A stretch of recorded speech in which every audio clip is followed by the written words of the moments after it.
everybody. It's Laurie White from the Greater Providence Chamber of Commerce, back with another edition of Chamber TV. And hard to believe, but this is episode number 150.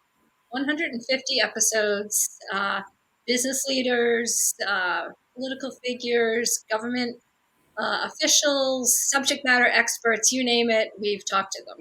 And today it's a milestone with 150 under our belt, and I can't think of a better guest than our good friend Rick Metters, Regional Vice President of Public Affairs at Fidelity Investments and Chair of our Government Affairs Council. He is a very astute leader, a volunteer in the community. He's held elective office, and he is leading the charge in 2022 on the business community's government affairs legislative agenda. So, Rick, how are you today on episode number 150? It's great to see you. Great to be here, Laurie, and humbled to be at a milestone event for the Chamber. Congratulations to you and the Chamber team for bringing Chamber TV to not only our membership, but to the community at large. An incredible service. And I think you've helped to connect us during times where we feel apart from one another, literally and physically, and congratulate you on a remarkable achievement. So thank you. Hey, while we're on the subject, I want to give a special shout out to our executive producers, Janet Raymond and Mike Blazik from the Chamber, who work assiduously behind the scenes, booking guests and producing the show. So with that, Rick, we wanted to invite you on today because the legislative session for 2022 is underway, although it's a bit of a slow start. But today in Rhode Island, what a crazy day. The political dynamics continue to change minute by minute, where we saw Seth Magaziner, our general treasurer, pull out of the governor's race and move over to the 2nd Congressional District. So that just happened against that backdrop. So that is all to illustrate that we are in the thick of it, even though the November election is still seemingly a long ways away, but so much political turmoil, and it makes this discussion even more spicy, wouldn't you say? Incredibly dynamic environment, no doubt about that. And although the November election we refer to as the milestone, really it's in many ways the primary in September. We'll make sure that it's an accelerated political schedule this year. And I think, my gosh, just even the events of the past week or so, there's a lot of moving parts there, a lot of substantive proposals that have been made in terms of the candidates for statewide office and now federal office. Just an amazingly dynamic period of time we're in, maybe historic. Absolutely. So as business leaders, business professionals, we are in the thick of it, as always. But I want to point out to our viewers that our legislative agenda that we're focusing on today strictly is regarding General Assembly actions and some of the back and forth that occurs in the halls of the State House, as that's where the action takes place that affects our business climate. And we are really fortunate to have you, Rick, as our leader as we begin to digest a lot of these issues that always, pop up, some of them seemingly out of nowhere. But what's happened differently under your leadership, and I want to thank you for this and thank the members of the Government Affairs Council as well, is that, we want to be a voice, a constructive voice, where we are seizing upon those areas, those public policy areas where we think the business community can make a real difference, that we can be constructive and we can be a force for good. So we want to be able to shape our principles, and we're not even calling it an agenda this year. We're calling it, our government affairs principles, our themes for 2022. So can you elaborate on a little bit of your thinking around that, Rick? Certainly. I think, Laurie, to that end, we want to highlight that this is a unique opportunity for our state, emerging from the pandemic, ideally emerging from the pandemic. And there's some unique advantages that I think the state brings into where we're going to be in 2022. We were very fortunate that our manufacturing sector didn't shut down. We were very fortunate that construction did not shut down. And there's some unique advantages we can leverage moving forward in this year. At the same time, I think the chamber also is positioning itself to look towards presenting the business community as a force for good, as a positive change, that we are not simply a chamber of no, as it were, that there are principles that we are for, and that we can bring an active presence to the legislature and to the governor this year in a way that perhaps we haven't done before. And we've tried to position ourselves that in a time of great uncertainty, that the business community can be an instrument for good, and that we can provide hope and opportunity for people in every neighborhood and every community in the state. You are Regional Vice President for Public Affairs at Fidelity Investments, a large presence here in Rhode Island, at least at one time. I think it is still true, the very largest office building in the state in Smithfield, a beautiful LEED certified building, employing hundreds and hundreds of professionals and recruiting in more. You are in a hiring mode. So tell us a little bit about your background at Fidelity and what the Fidelity point of view might be around the all-important issue of talent. Absolutely. I think, when not only at Fidelity, but in talking with companies large and small in the state, the workforce talent is or the primary issue. At Fidelity, we are responding to an unprecedented customer demand for our products and services. In terms of the needs of our customers, we need to rapidly respond in a fashion that we haven't needed to do in our 70-plus year history. So as a result, Rhode Island is now the home to a personal investing or retail regional center in which we'll be hiring 700 Rhode Islanders to staff a brand new center as part of an announcement of 850 new positions here in the state. And those numbers were as of December 2021. And so we will continue to hire moving forward. And, on a personal level, I had an opportunity to be in our office this fall as part of our voluntary reentry and getting to see some of the new associates there joining the Fidelity team. And I vividly remember having a conversation with a woman who's a mom of 3 kids, who was taking courses at the community college and simultaneously had joined Fidelity. And we provide training in terms of the financial acumen that our associates need to serve our customers. And she saw this opportunity as life-changing for her and her family. And I think in a very strong and visceral way, I was able to see how our firm and also those who are hiring in an economy like this can truly bring real meaningful hope and opportunity to Rhode Islanders. So they don't merely have jobs, but they have careers that they can provide for their families and truly reach their full potential as people and professionals. So we're in growth mode. I think it's fair to say we're bullish on Rhode Island and see an amazing opportunity to tap into the talent that the state possesses.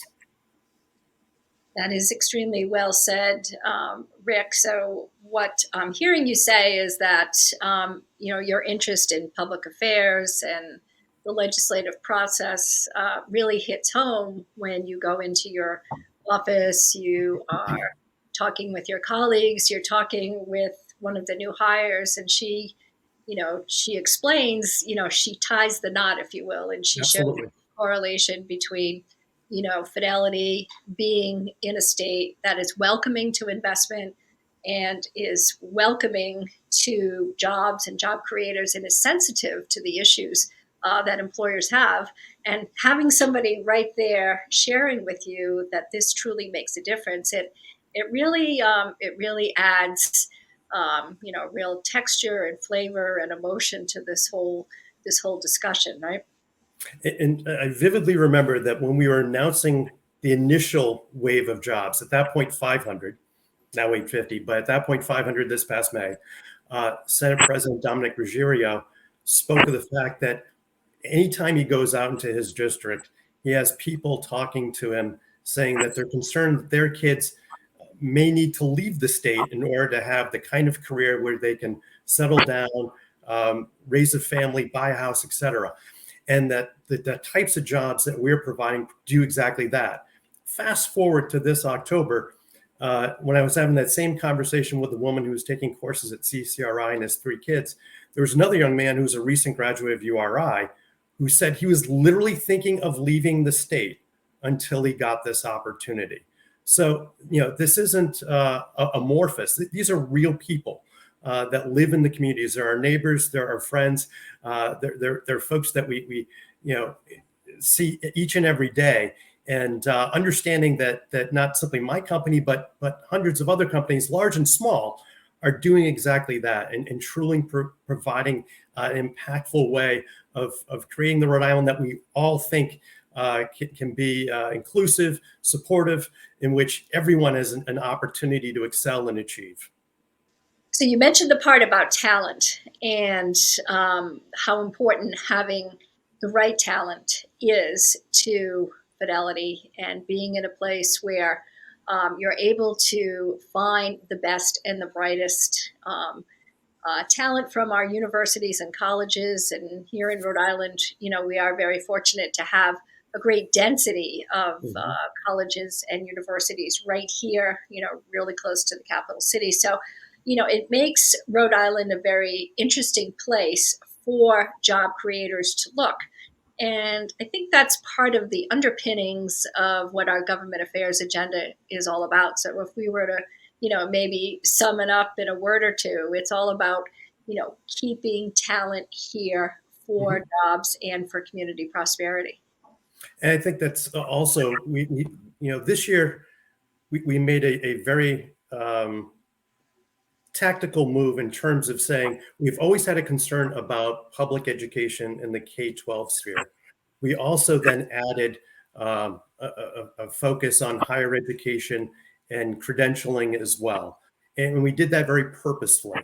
In addition to a traditional emphasis on providing high quality K-12 instruction for youngsters in all of our communities, we also included high quality childcare and understanding that pre-K can give kids an advantage in terms of learning the basics, reading, writing, arithmetic, but also the socializing that you need in order to be a community-minded, collaborative citizen as well. And so we have highlighted both K-12 education with a desire to continue the innovative steps in education reform in the state that were begun a couple of years ago, with the combination with higher ed training as well, in providing Rhode Islanders a credential in which they can then become positioned for true, meaningful, impactful careers. I think it's also notable that the state of Rhode Island takes a unique perspective when it comes to job training, is very much employer demand driven, as opposed to what in the nonprofit world, where I came from for 20 years before coming to Fidelity, a spray and pray approach, which you offer programs and you're not quite sure where the demand might be. It's been a very positive experience working with a variety of state entities, whether it be Department of Labor and Training, Office of Post-Secondary Commissioner, Real Jobs Rhode Island, in truly focusing on the needs of employers, ensuring that there's a match between skill sets that we're looking for and a significant amount of people who can fulfill those roles. So another area where Rhode Island is really uniquely positioned here as we speak at the beginning of 2022 and hopefully the beginning of the end of this pandemic. Why don't we segue to the mechanics of how our government affairs operation works, how it plays out on a day-to-day basis, and what some of the activities of those that are part of the Government Affairs Committee at the Greater Providence Chamber of Commerce. How do we go about setting up some principles, and how would you say you manage the group? Well, I think for number one, it is a very collaborative and supportive group, to be quite honest. Very different perspectives, people from the public sector, private sector, businesses large and small. And I think everyone brings kind of their unique experiences and perspectives to the table, and provides their feedback in a very frank and candid way. And we're very fortunate to work with two outstanding professionals in Kara Cromwell, who has deep political experience, great communications background at both the state and federal level. And we also have Bob Goldberg as our legislative agent, who has a deep understanding of the workings of the State House as it is now and how it's evolving. In addition, we seek the full involvement from our board of directors. So, and it's not a rubber stamp. It was truly, it was interesting in talking with the board members, getting a real honest dialogue in which we embody a leadership principle that you can speak frankly. And their feedback was invaluable in terms of presenting a framework of legislative principles that we can bring to the course of this legislative session that will run probably into June. I think what is understandable is that there is almost reflexively a lot of defense that you play in terms of there's 2,300 laws that will be proposed during the course of the average legislative session. However, to the extent that we can have foresight and be proactive in terms of promoting the vision that we see, in terms of looking for opportunities, whether in places that we might not have looked before, particularly the green economy, the blue economy, certainly. How can we leverage the unique assets that we bring, starting with our people? How do we leverage those unique assets to bring forward a collective vision of hope and prosperity in this state? You mentioned the blue and green economy, and we've been fortunate to be able to have the expertise of the new president of the University of Rhode Island, Dr. Mark Perlange, helping and guiding and advising as to what our priorities could and should be, or even the opportunities, more honestly.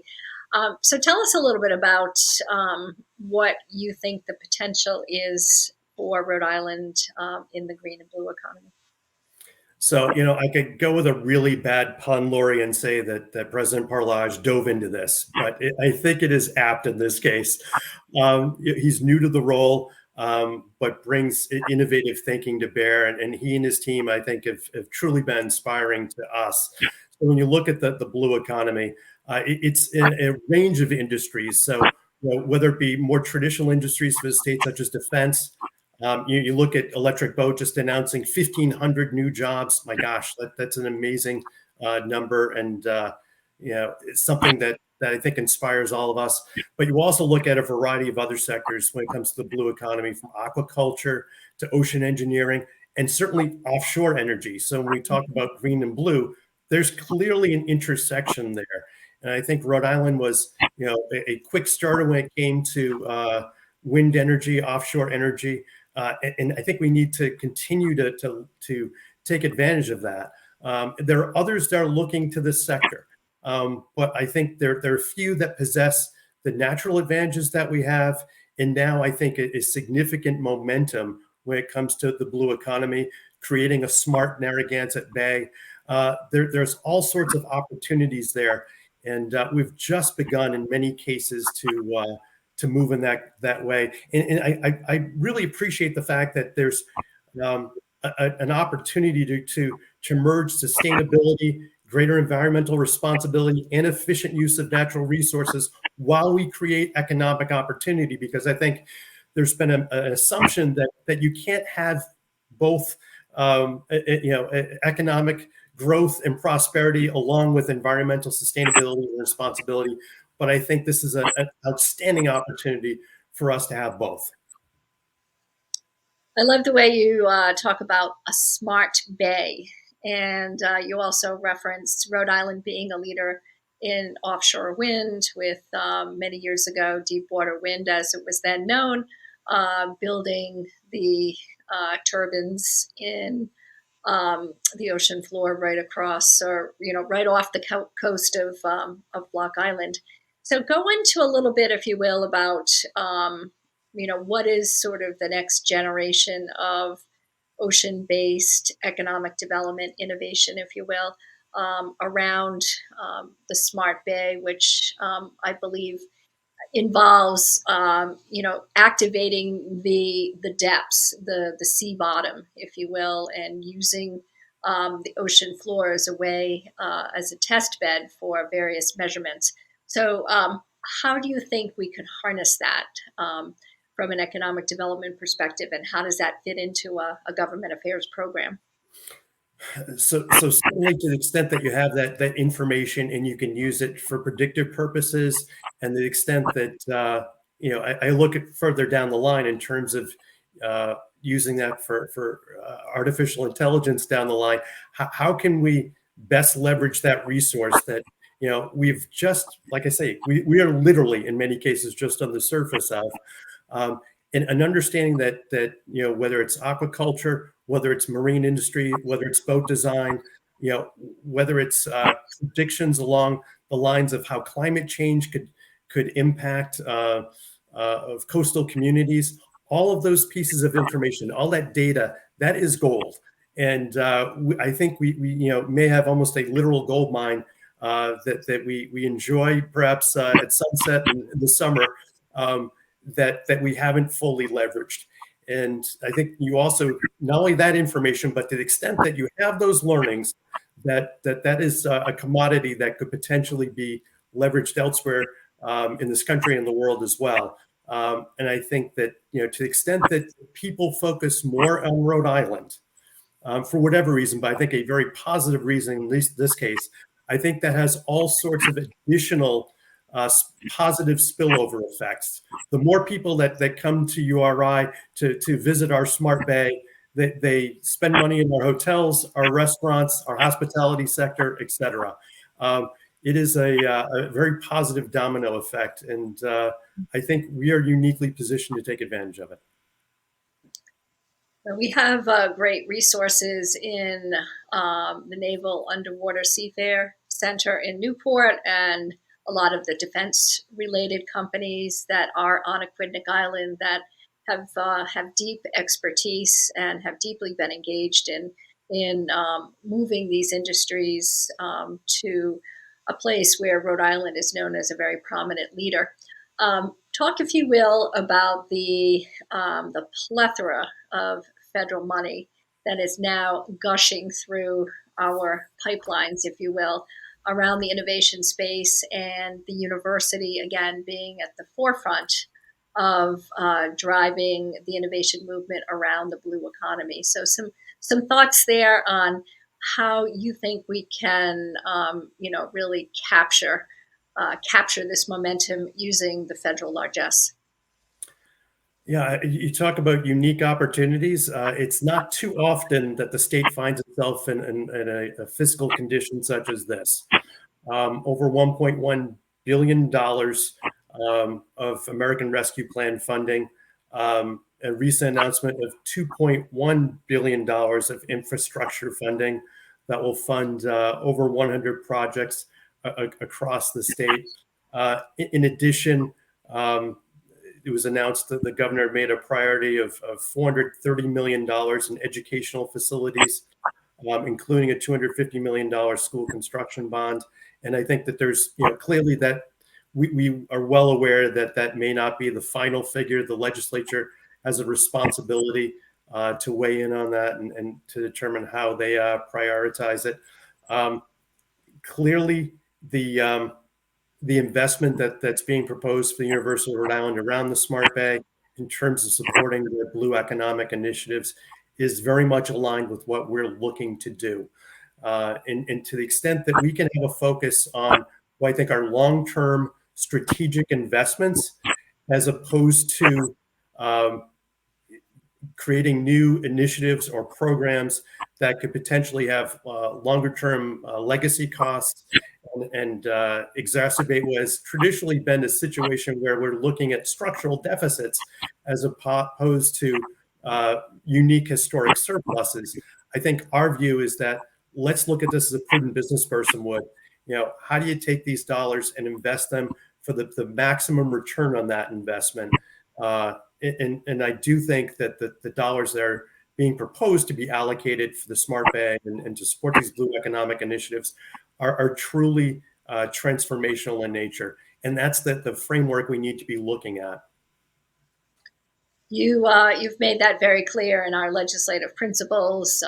You were very firm in the notion of having a very affirmative statement, a plank in there that says, hey, let's be sure that we spend our federal ARPA dollars wisely. This is a once in a lifetime opportunity. We don't want to build in programs that are unsustainable down the road a piece. So this is something that business leaders are very concerned about.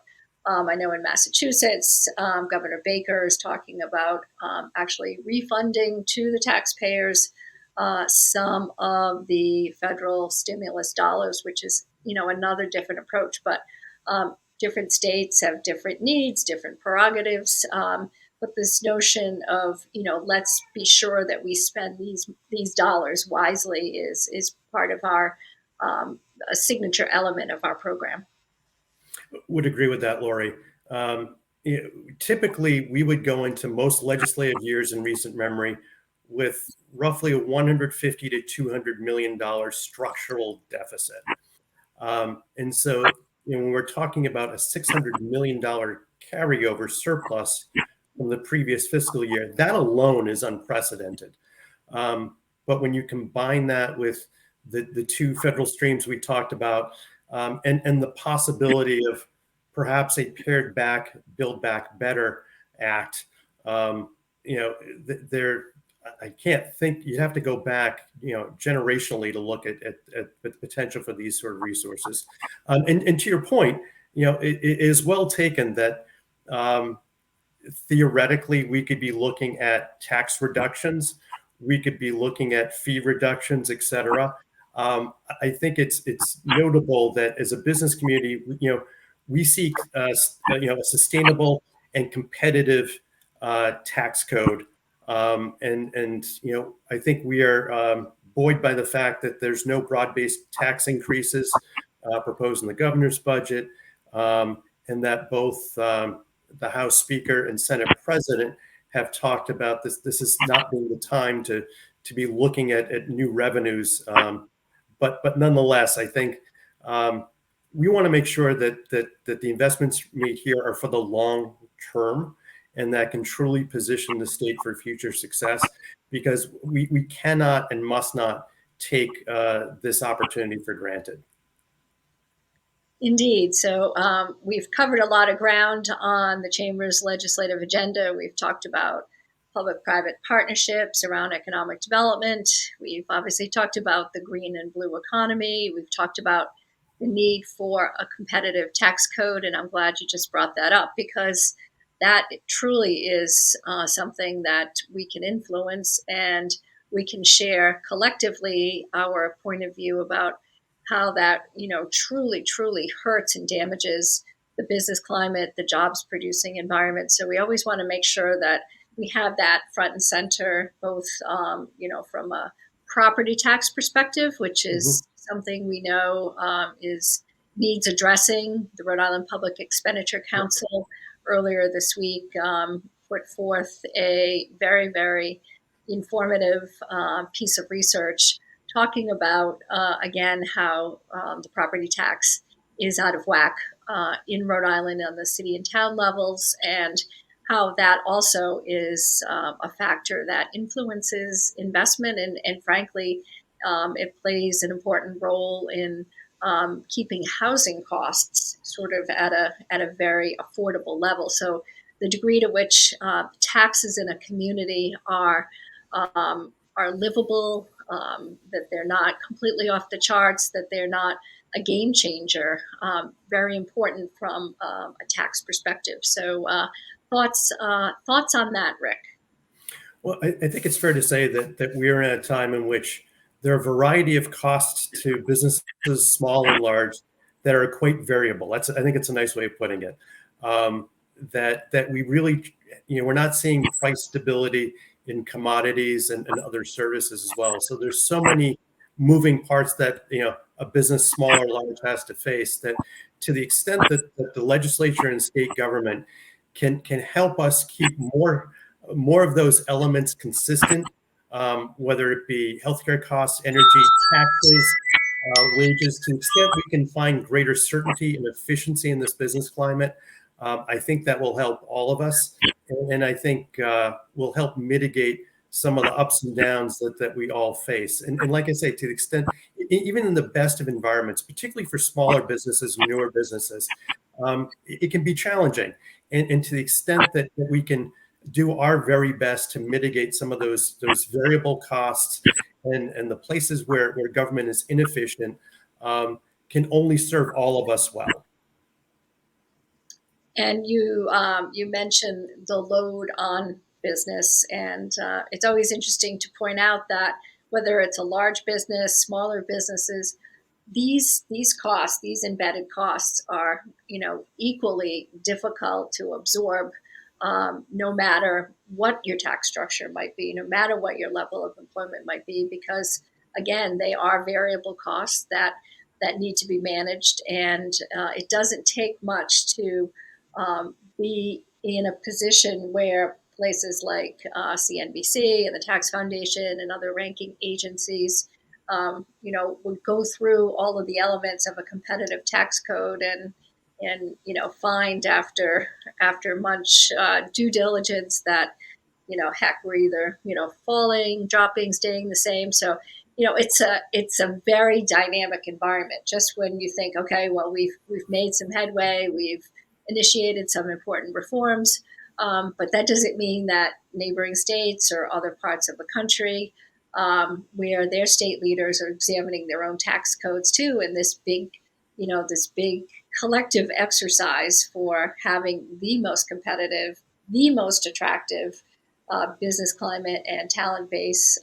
All of those things, just get very fluid, and it's not one and done, right?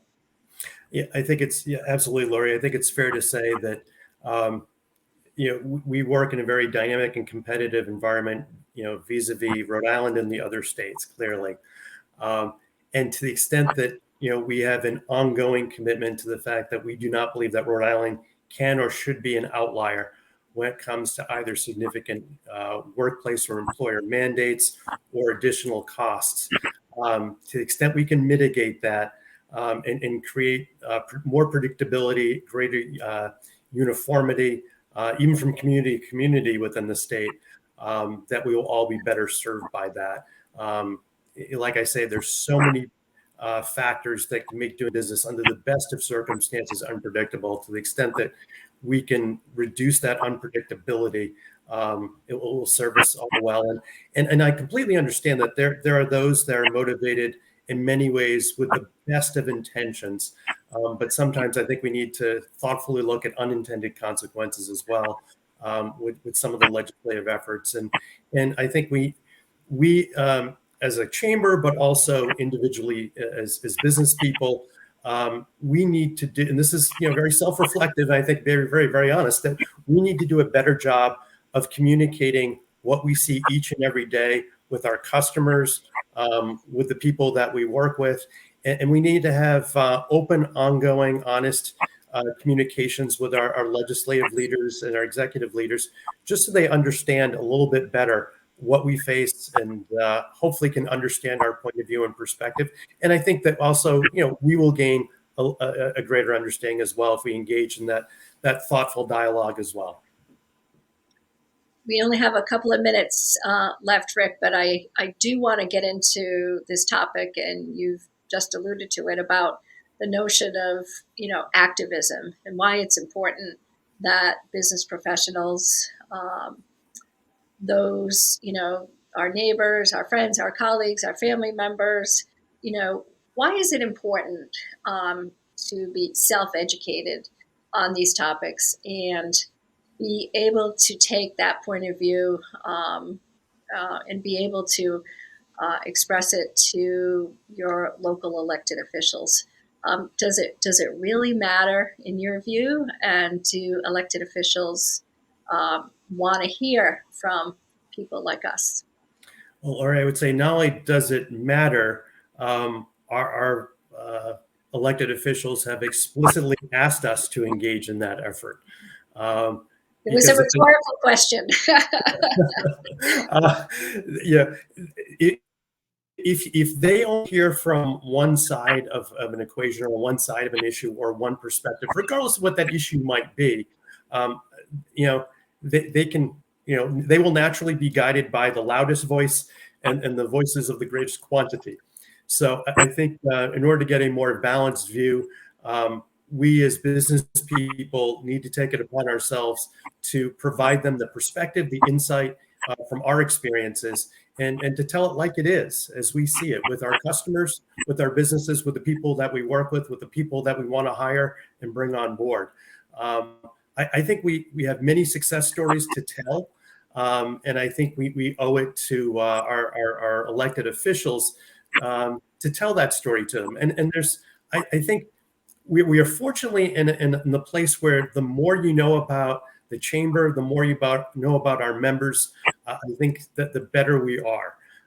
There's so much that so many of our members are doing in the community, for example, in some ways, in very quiet ways, that beyond what we do in terms of the focus of our business, that we are a positive force for good. And I think, the more you know about us individually and collectively, the better.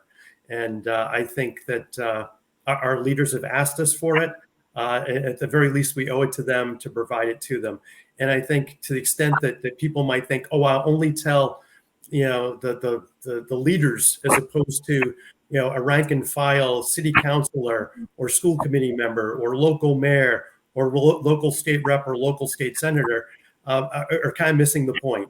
I think we need to engage in positive, constructive dialogue to have real and meaningful relationships. It means more work for us. And I think as business leaders, we're used to working hard. We can do this. You mentioned that they want to hear from us, and I can say unequivocally that that is very true.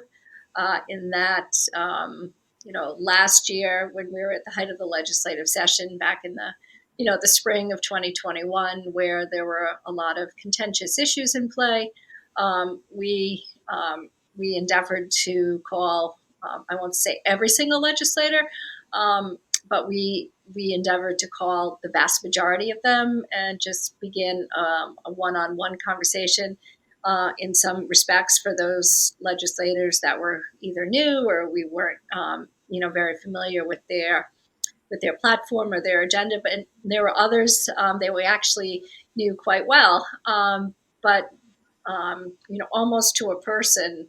You call, you introduce yourself, you say, hey, I just want to share a few thoughts on behalf of the business community and the employer community, and just wanted to provide some, feedback on what X, Y, and Z, might likely have as an impact, and some things that you may not have considered, or answer some questions that you might have on specific ramifications or whatnot.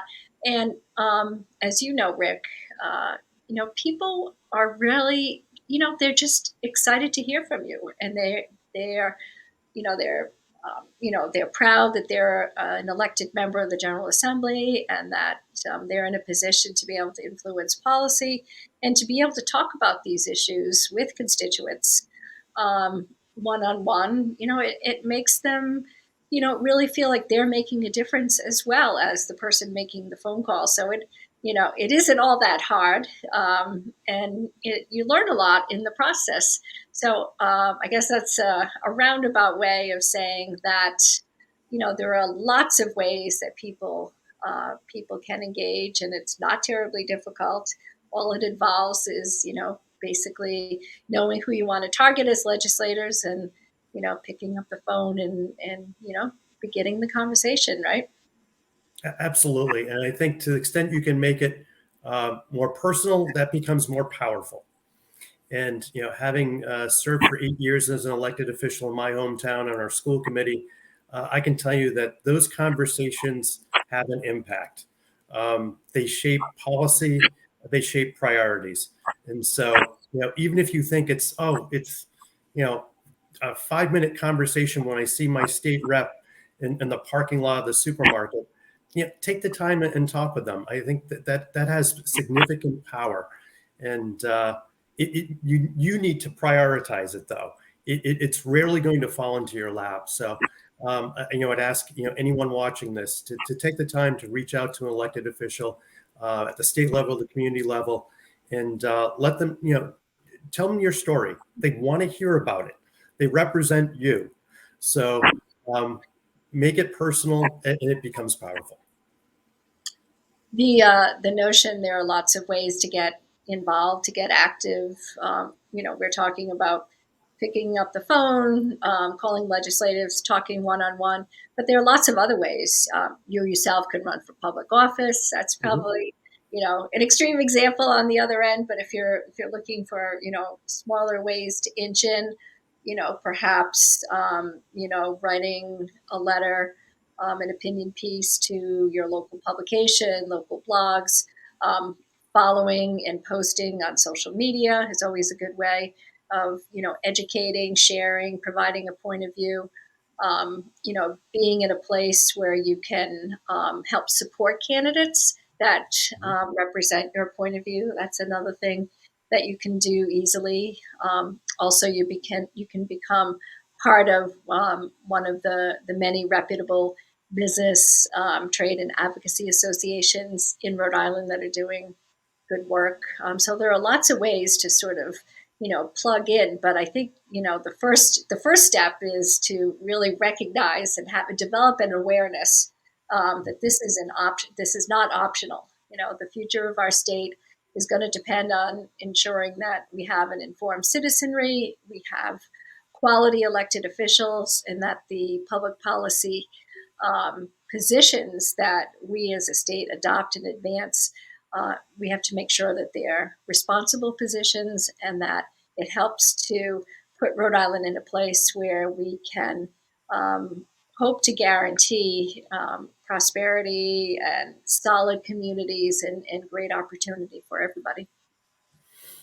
Absolutely. I think that if we think that someone else will do it, if we think that things will automatically get better, I think we have to really take the responsibility on ourselves that when we can, how we can, to get involved, to be engaged, to be an active and involved citizen uh, is truly a business imperative now.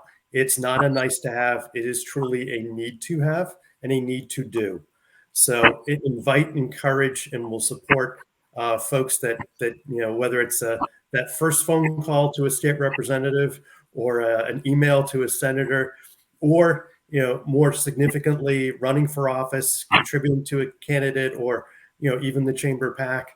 That there are multiple ways of getting involved. And not everyone's way will be exactly the same as a colleague or friend or a coworker, but doing what you can, when you can, how you can, collectively, that will absolutely have an impact. So we are just about out of time, but I want to reference the Providence Chamber PAC. You just made note of the importance of providing, even modest financial support to legislators. So I want to mention the website where we do have a listing of lots of really interesting things, all of the things that we just talked about here on this program. We have a special link where you can type in your home address, your zip code, also the zip code of where you work or where you're employed. So you can put in a zip code, hit enter on the Secretary of State's website, and in it you will locate who your elected officials are on the legislative level and elsewhere as well. But I think we're specifically talking about who represents you in your district, your state and house, your state senate and house district. So there is that tool, so you know who you need to reach and how you can find them. Also, there's a way that you can donate to the PAC simply by logging on and making a secure donation. And we have lots of people that are interested in doing that and have in fact made their contribution, and we really thank folks for that. And also, we do have a menu, if you will, of different ways that you can get involved. So I mentioned a few, like running for office, writing letters to the editor, posting on social media, talking with your neighbors. But there are, lots of other ideas there that might fit the bill and might stimulate some good thinking. And finally, the legislative principles, the foundation, some of the things that we have just talked about, some of the issues broken down by industry specialty and subject matter. There is a document there that takes you through that as well. So it's an all-encompassing place to get some information to start to start the thinking process. The URL is www.provchamberpac.com. Again, provchamberpac.com, and you can learn more about what Rick is talking about and some additional issues that we didn't get a chance to talk about today. So, Rick, final thoughts about the PAC? Is a great way of channeling your energy and your passion and your purpose. We have been told multiple times that if you're not at the table, you're on the menu. And I think if faced with the choice, we want to be sitting at the table, and the PAC is certainly a way of doing that. And encourage people to, as their means allow, to make a contribution to this effort. Rick Metters, the chair of the Greater Providence Chamber of Commerce Government Affairs Council. We thank you for your time and your volunteerism and your engagement and your enthusiasm and your deep knowledge of the issues and your passion for the issues. We thank you also for your work as a leader at Fidelity Investments in Smithfield and helping to bring on a lot of young people and Rhode Islanders that are looking for their next big opportunity and doing the game-changing kind of self-discovery that you mentioned at the front end. So, Rick, we thank you, and we will see you again. Thank you, Laurie. Honored to be here. Appreciate it.